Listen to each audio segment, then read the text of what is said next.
Welcome to The Art of Accomplishment, where we explore how deepening connection with ourselves and others leads to creating the life we want with enjoyment and ease. Hey everybody, welcome back. Today we have another special guest for you, Mina Lee. Mina is a coach and a facilitator in our community, and she's joining Joe today to explore the topic of overwhelm. I hope you enjoy it.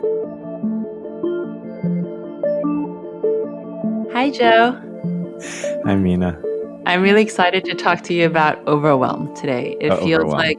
it feels like a topic that's so rampant in society. And I just see so many clients create it for different reasons. And I'm a bit bewildered around it. You know, some people create it because they literally are like, if I'm overwhelmed, then if I make a mistake, then I won't be so bad. Or if I'm overwhelmed, I don't have to deal with all the shit in my private life. Or if I'm overwhelmed, that means I'm working hard and trying my best. Or even for myself, like if I'm overwhelmed, I don't have to feel the meaninglessness of everything. Yeah. So I'm super curious today to talk to you about like, what is it? What makes us create it? Like, how do we move through it individually and as a group in the collective? So let's dive in. I want to, but nobody knows who you are. Oh, Well, I mean, I guess some people do, but some people know who you are. But I want people to know who you are because I love you. So I want everyone to know who you are. So who are you? What's going on here? Or can I introduce you? Yeah, you introduce me. Mina was the first person to sign up for the first course that I ever did.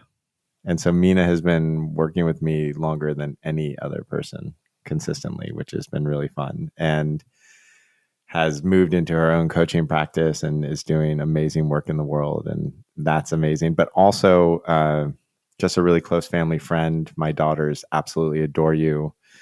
There was a happening with one of our daughters just the other day was like, I have a couple extra days. Can I go up and see Mina?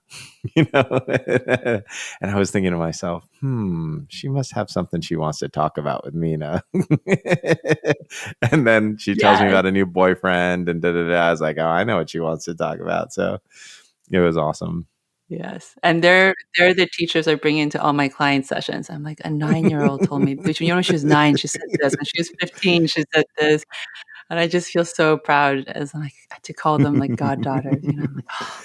And I'm also super grateful just the role you play in their life. So on a personal note, thank you. Because it like you're a confidant and trusted and they look up to you. And it's so beautiful that like, another thing about Mina is that we got to travel through China together, and you know, you introduced me around, and we got to have all these cool adventures where we got to learn and do all sorts of crazy things together. And so I'll say it, like I got to mentor you in a lot of ways, and then to see you mentoring my girls it's just been awesome.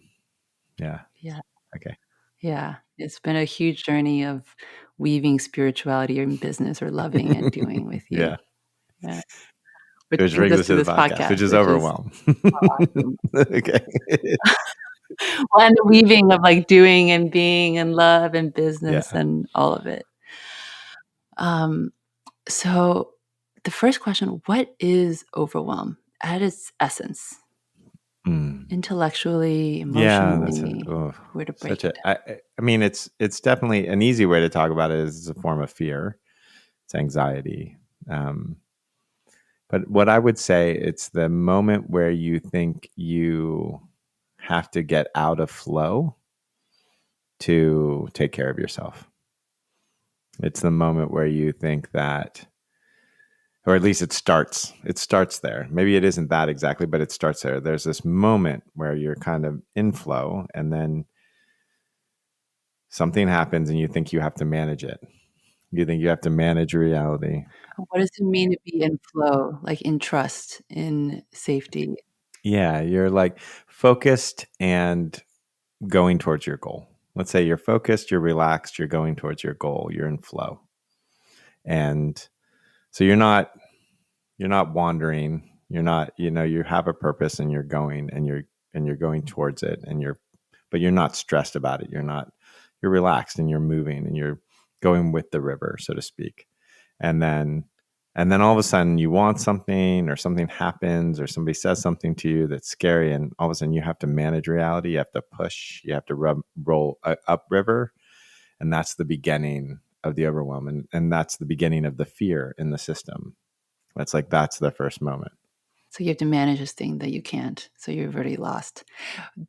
There was this one time when you said overwhelm is when you don't feel any one emotion fully. Yeah. So that's the other piece of it too, which is overwhelm is not allowing we think we're overwhelmed because of X, Y, and Z. I have a call, and then I also have to get to this place, and then but I have a big job thing, and oh my. But what's actually happening on an emotional level is that there's all these big emotions, and you're not feeling them, and so you're not allowing them to pass all the way through you, and so your system is overwhelmed with the amount of emotions that you have. And so typically, what I see is when people move through those emotional states, the overwhelm immediately goes away. And fear is kind of the beginning, is not the beginning, but a part of those emotional states that aren't being felt all the way through. Yeah. Yeah. And when we're in overwhelm, is our nervous system already always in that fight, flight, freeze, Yes. triggered, helpless? Yeah. Right. Yeah. Our nervous system is activated, and it's in that fight, fight, or freeze. That's right. What do you think makes us create overwhelm? Yeah. So I heard you talk about that. And so there's I want to hesitate on that phrase, like we create overwhelm. I think there's some place in the journey where realizing that you're creating the overwhelm is healing, because it's empowering, and you get to see that you have a choice, and you get to choose to move beyond that choice. But there's another place in the journey where if you think I am responsible for my own overwhelm, it just makes you more overwhelmed. It's just one more thing that you then have to deal with, that's on your plate, that you're scared of, that you have to manage. And so it depends on where somebody is in the journey, is where the usefulness of that feeling of, oh, I'm creating the overwhelm, I'm responsible for it. Right. And I don't think you can see it. You can't, until you're not responsible for it until you can see that you're responsible for it, if that makes any sense. Once you can see it, then you have choice. But before then, you don't. So there's kind of an odd thing to that.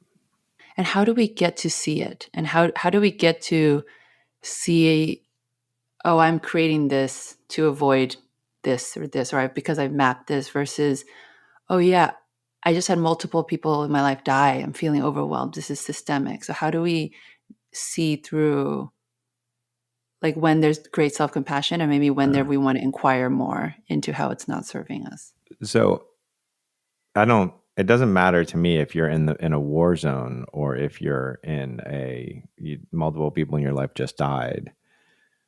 The overwhelm always has an external component to it, and it always has the internal component of not being able to process those feelings at a time that the system needs it to do, so it's not overwhelmed. So I'll give you for instance. So we, as you know, both of our daughters went into hospital when they were really young with pretty serious issues, and in both cases, I was not processing the emotional experience. I was handling doctors. I was making sure food was, and Tara was, in that particular case, really able to handle, like, emotionally process those things. And I think it was like day 7 or 10 of the first one where I was just like, okay, I'm completely overwhelmed. I have to go and be emotional and do that thing, where Tara could continue to kind of process the emotions and more in real time, not entirely in real time, but more in real time. So she had a more steady state that was going through that. So there's always this external piece to it. And so there's always a chance to look inside and say, okay, what needs to be processed? What is it that I'm dealing with? So in the case of those deaths, like, yeah, there's some overwhelm, there's some big emotions, there's grieve, have that experience. It's going to heal you. It's going to help move your identity. It doesn't matter how big it is outside, or whether it's a war. Walt Whitman, as an example, E. Cummings both had awakenings in war. I would argue by reading their poetry, and so it's like it doesn't really matter if you're feeling overwhelmed. There's an opportunity to allow yourself to feel something and process it, and because anything that you can't process in real time typically means that there's some more resistance to it that can still be let go. So it doesn't really matter. So let's say someone they're at that first moment of recognizing, oh, I'm feeling overwhelmed. How Yeah. would you then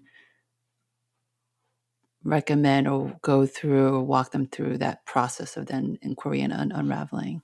Yeah. So it depends on the context. It's a great question. So one context is I don't have space in this moment, and I do mean moment. Like this week doesn't register, but in this moment. So then the best thing to do is learn like really great breath exercises. There's ways of breathing that can immediately, ujjayi breath, or there's different ways to talk about it, but like slowing down your breath, making it equal. I mean, it doesn't matter whether it's yoga or whether it's the Navy SEALs, like teaching people about breath and how it calms the nervous system. The quote I heard recently, which I loved, which is like, we can't control our nervous system, but we can control our breath, and our breath controls our nervous system.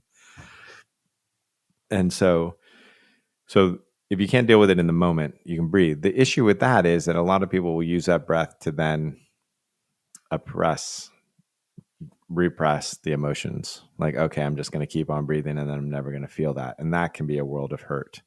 So in some cases, you're in a business meeting, you're in a hospital, the breath can immediately regulate the system out of overwhelm. Then otherwise, but once you have the space and you're feeling these emotions, it's the best thing to do is like look at what's the thing that you don't want to have happen, and then feel that. So usually when there's overwhelm, there's a false end, just like in fear, there's a false end, and you're scared of the emotional result of that false end. So, oh my God, if I don't get this job done, my boss is going to be mad at me. Okay. So that's the moment.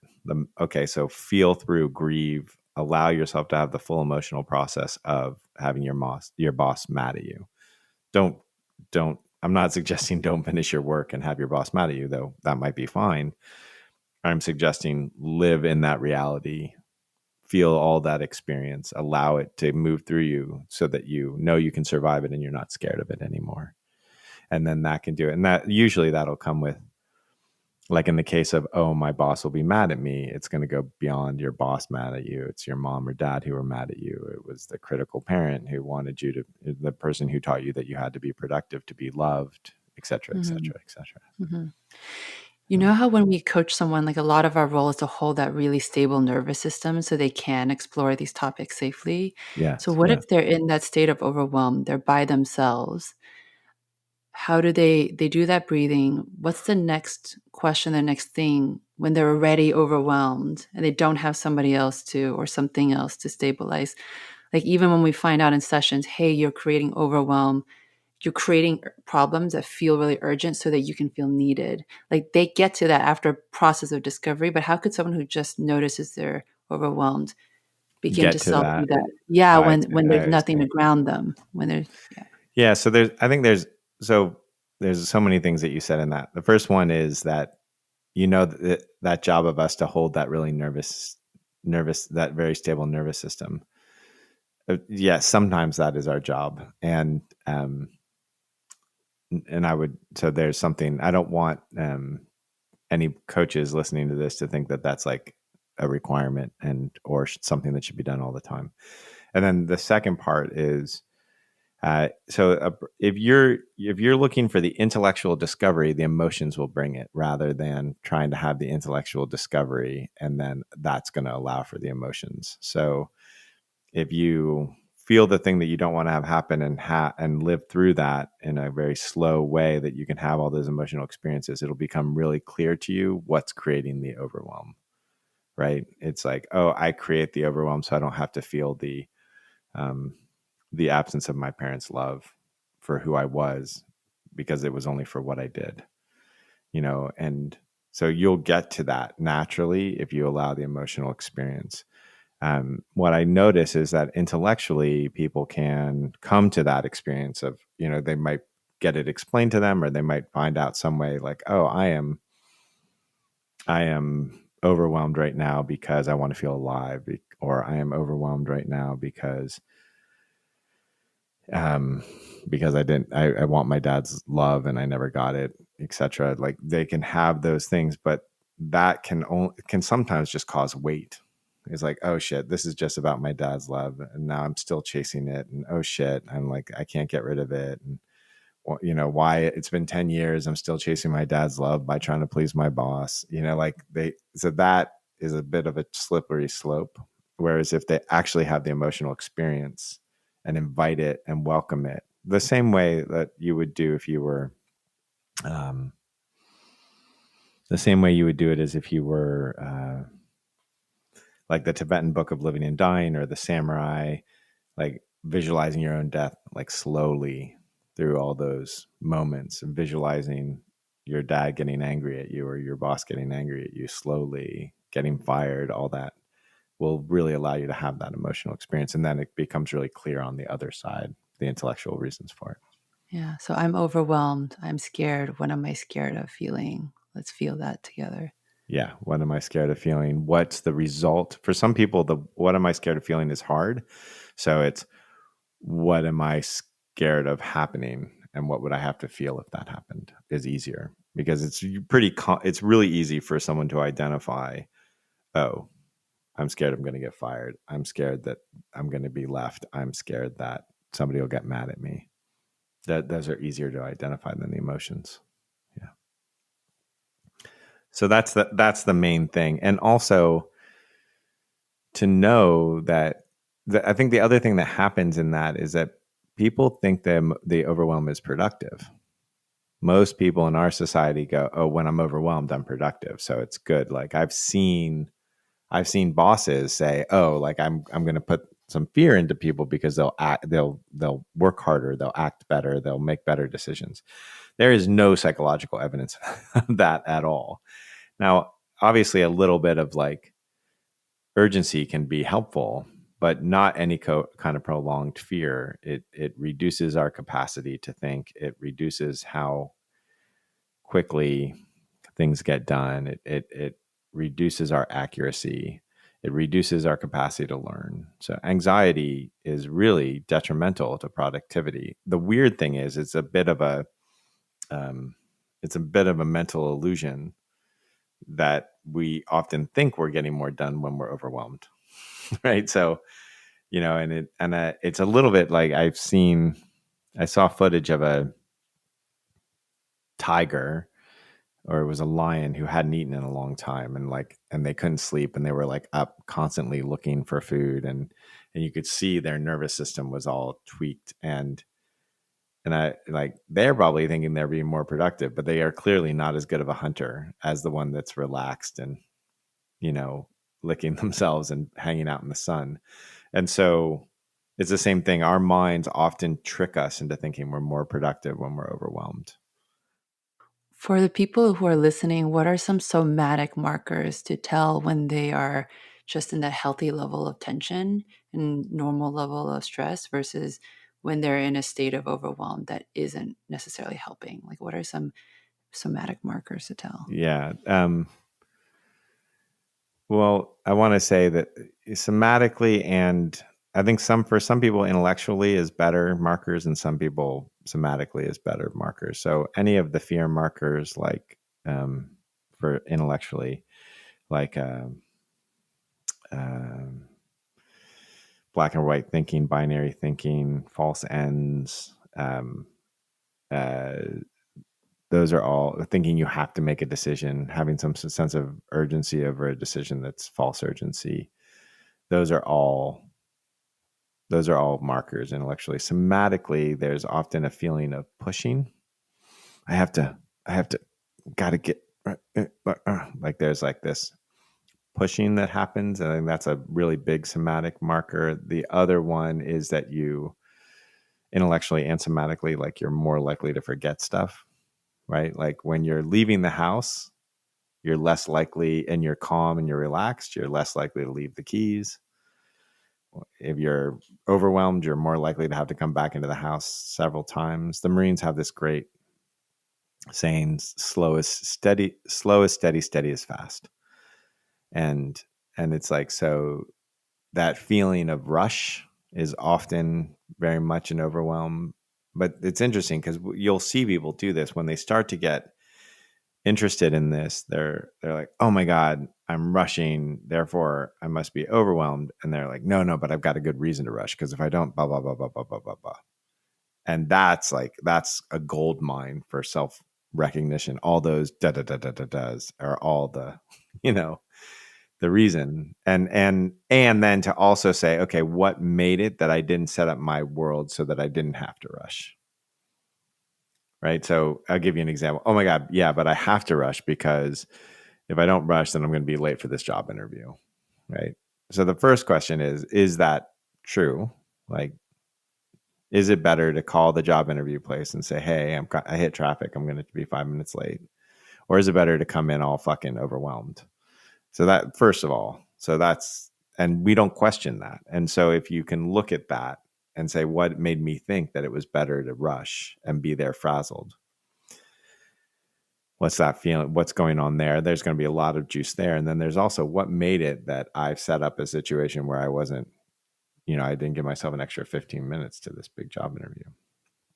What made me create that level of anxiety? And so those are all like fertile ground. Mm-hmm. Yeah, I notice in myself, like sometimes a sense of panic, quickening of tempo. And then also the eyeballs literally like are going left, right so much faster. Like they can't hold a steady gaze. I'm like, wow, they're really overwhelmed. It's exactly what was happening with the lion. It was like, they were like, yeah, right. Whereas like most cats, when they're hunting, they're like super slow, and this thing was like it was buzzing. Yeah. Yeah. So let's move into organizational too, because one thing I'm fascinated by is when an individual change, how that change ripples into larger systems.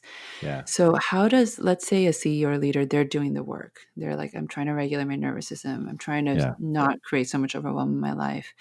But they're interfacing with an organization where overwhelm has been empirical and is rampant in the culture itself. And let's say they're in a larger culture, so social culture, capitalist culture, which also, how does one who's just that one interact with that resistance to, let's say, even shifting? Because everybody also has their own thing with overwhelms. How does that one person start to shift an entire organization?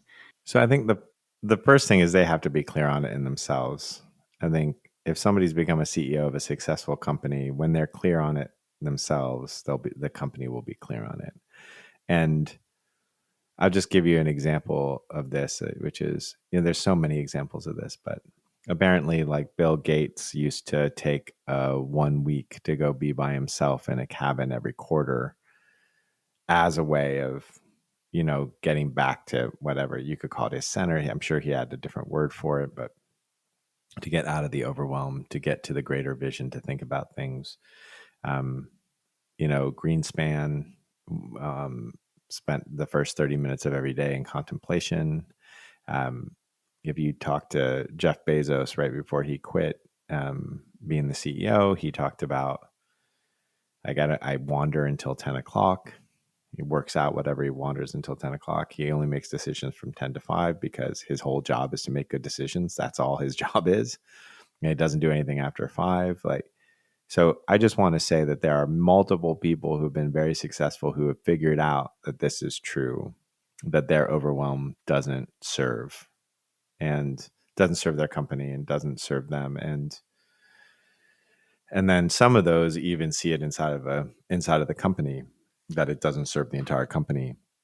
And I think some of them don't. Some of them are like, yeah, I'm the decision maker, so I can't be overwhelmed. But the line worker putting the widgets on the bigger widgets, they should be overwhelmed because that's going to improve. And some people have realized, no, actually, that actually doesn't improve. You make more errors, you have more recalls. There's a whole bunch of other issues that if you can actually, there is a pace of getting things done that is optimal for every project. So I'm going to play the devil's advocate for a yeah, second. Let's say I'm yeah, like, yeah, those stable companies, that's easy. They already have so much money. And let's say, right, and someone's exactly. like, we're trying to survive. We have to get beyond this first customer. Everything is urgent, literally. Like, what would you say to that?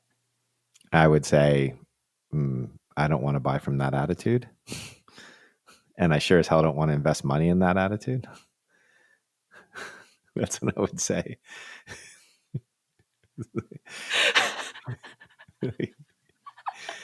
Yeah, and your people are burning out probably, or they will shortly.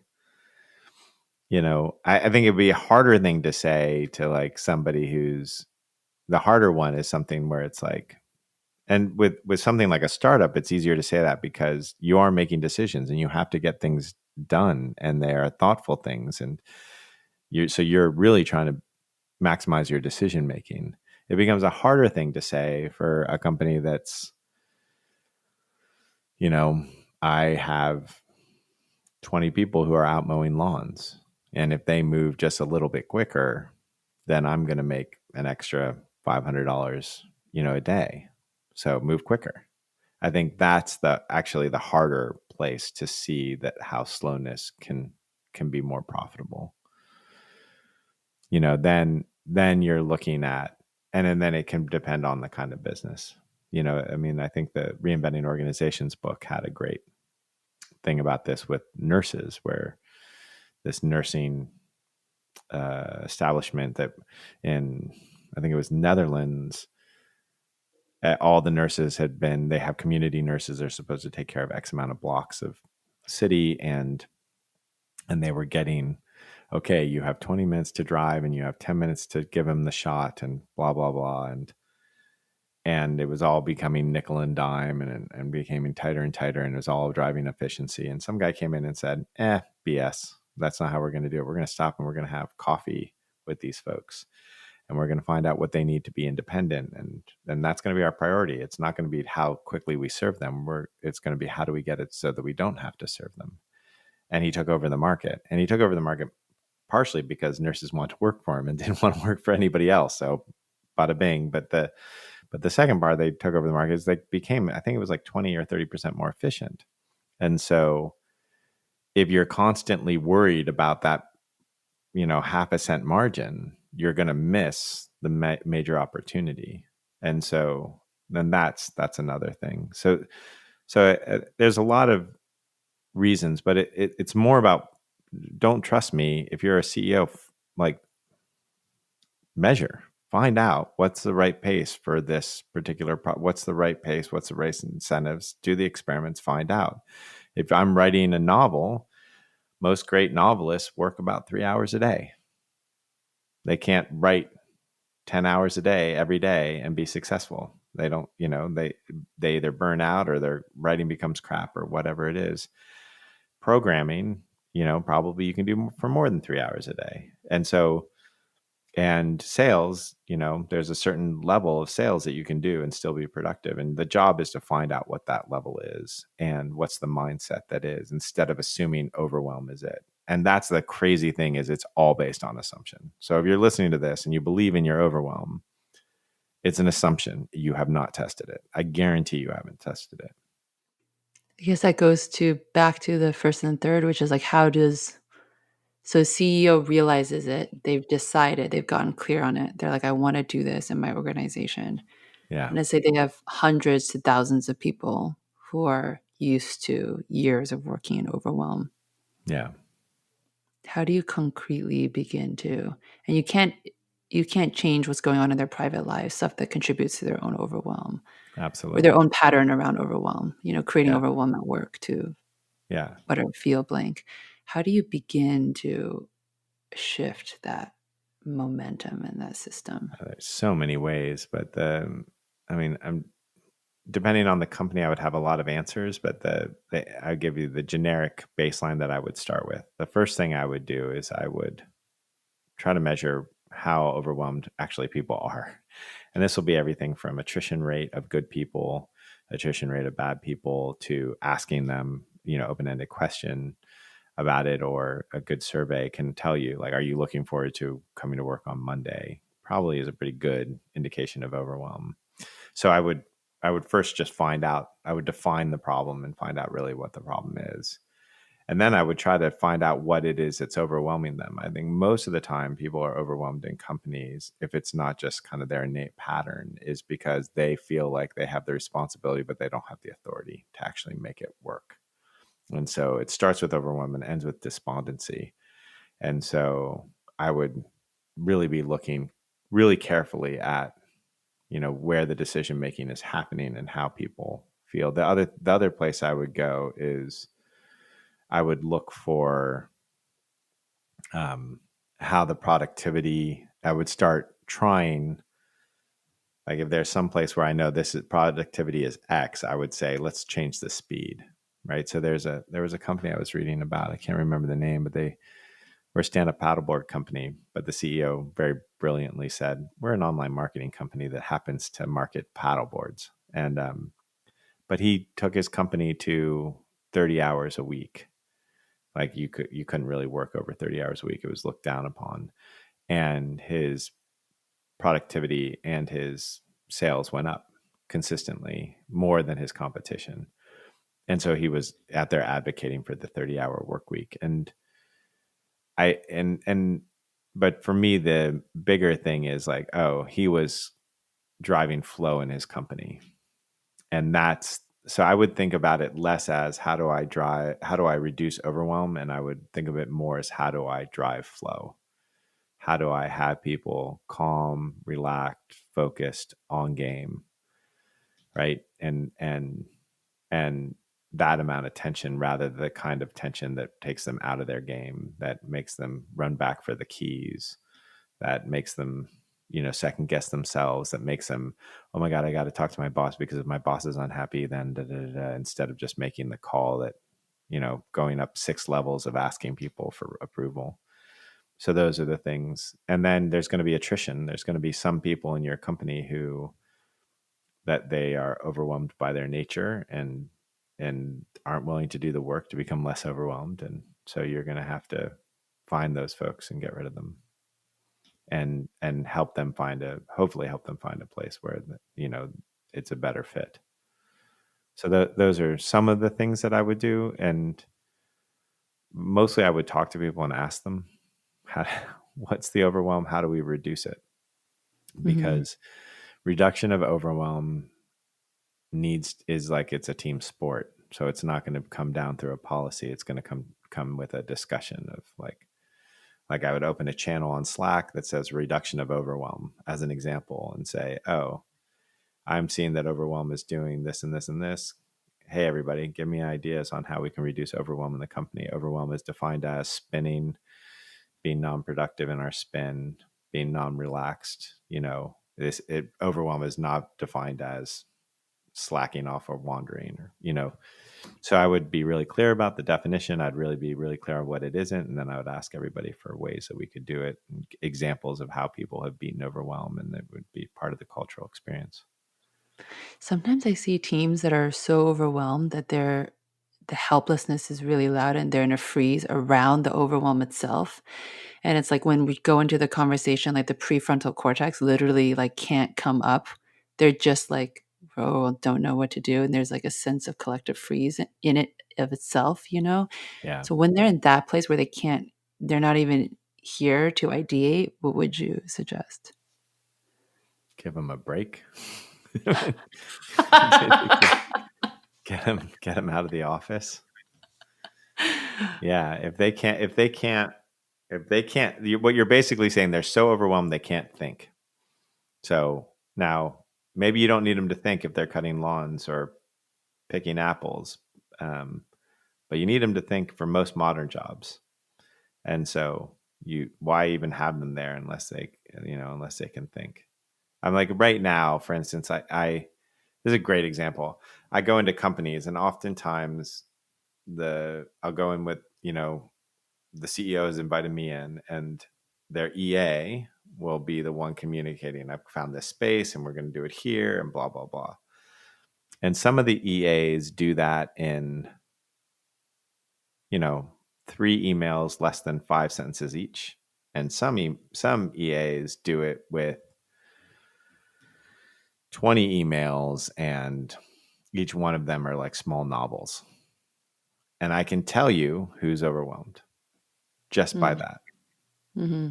Right? Because they're trying to make sure everything's right and catching every little piece and da-da-da. It's like, oh, you're overwhelmed. And the other ones are like, oh, what's the, like, they see the least that's required to do an excellent job. Is there ever overwhelm without fear? It's a great question.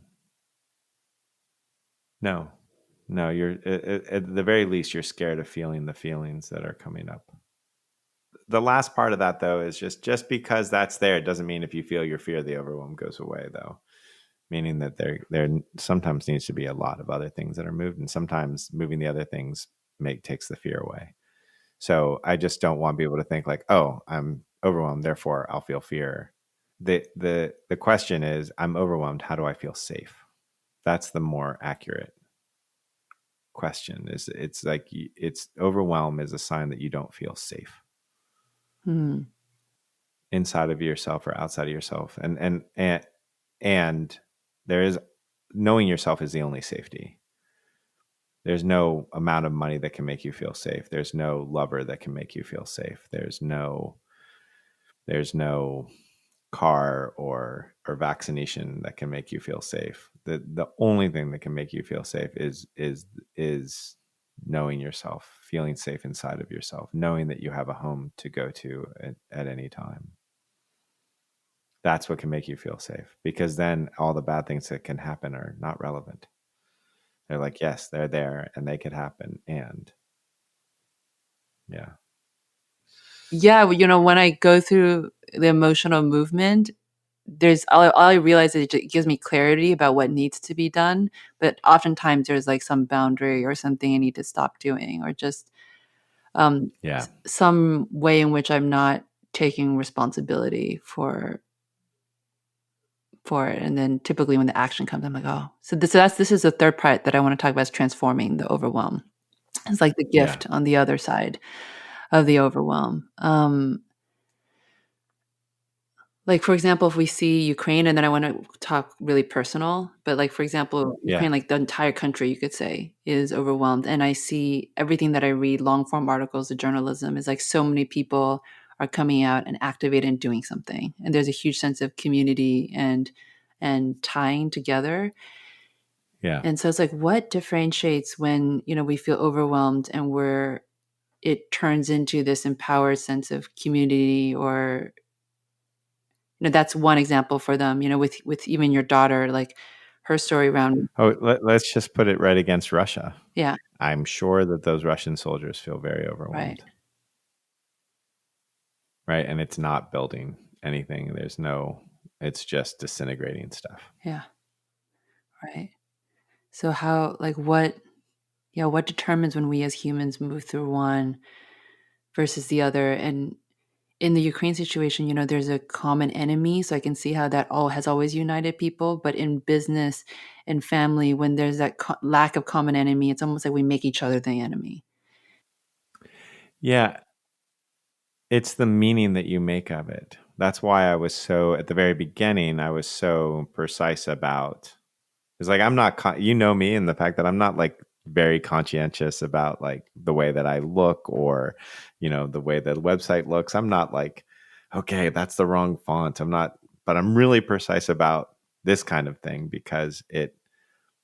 and conscientious about this type of thing because it makes such a huge difference. If somebody makes the meaning of it, I'm bad or they're bad in the overwhelm, then it's going to be destructive. And if somebody makes the meaning of it, oh, I have an opportunity, here's a great way for me to change, this is something for me to learn, there's a way for me to understand myself better, I look forward to my overwhelm, then if you make that meaning of it, it's far more likely to be productive.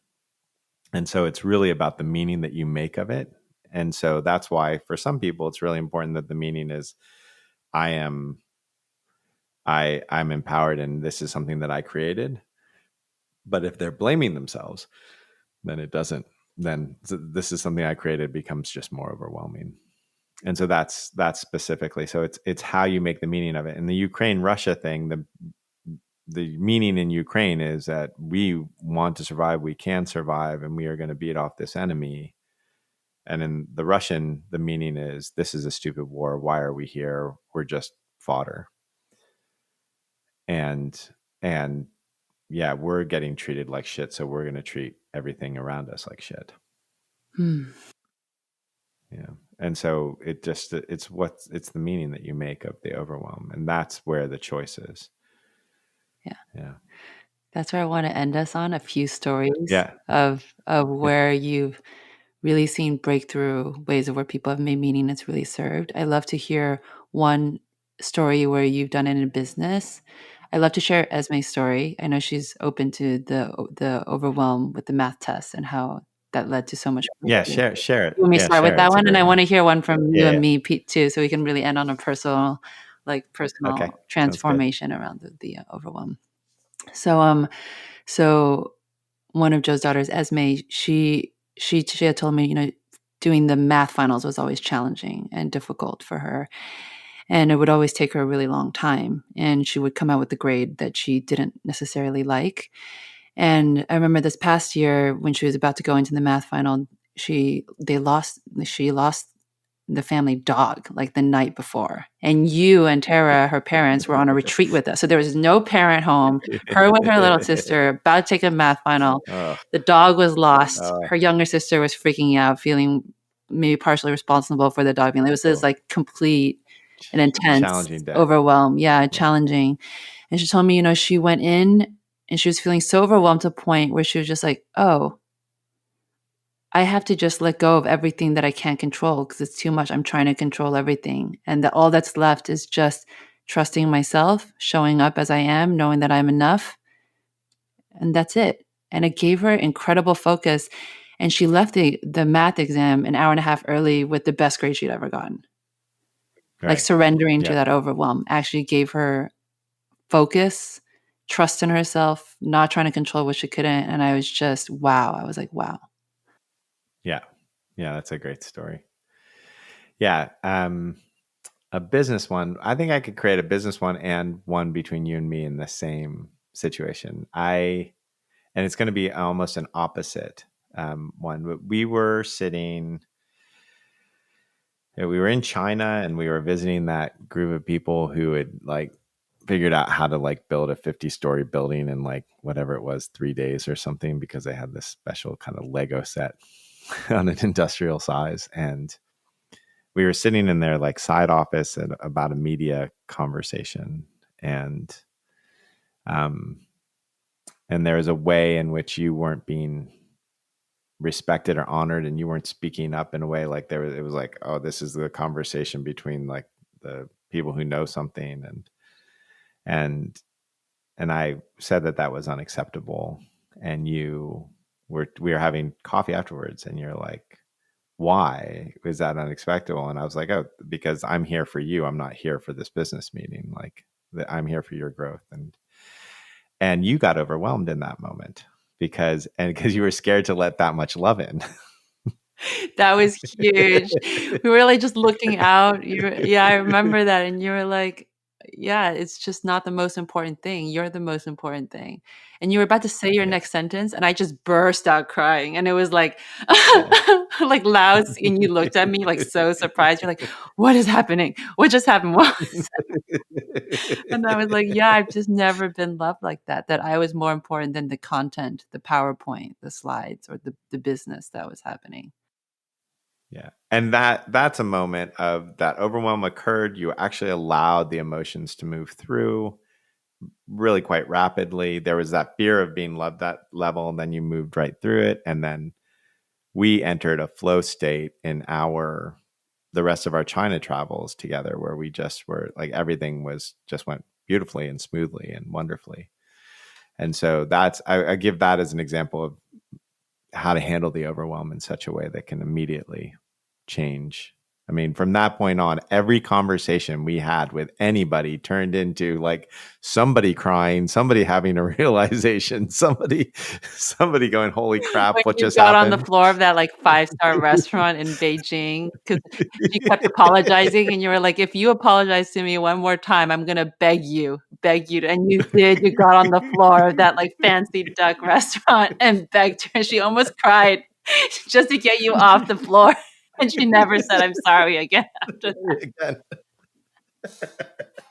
Oh, I forgot about that one. Yeah. And it just like then that big smoothness and, you know, all of those contacts that we met then paid off for you and future endeavors. And like, it's just that's how it works. If you can move through the overwhelm instead of tightening down, feel the feelings, and then all of a sudden that flow state comes in again.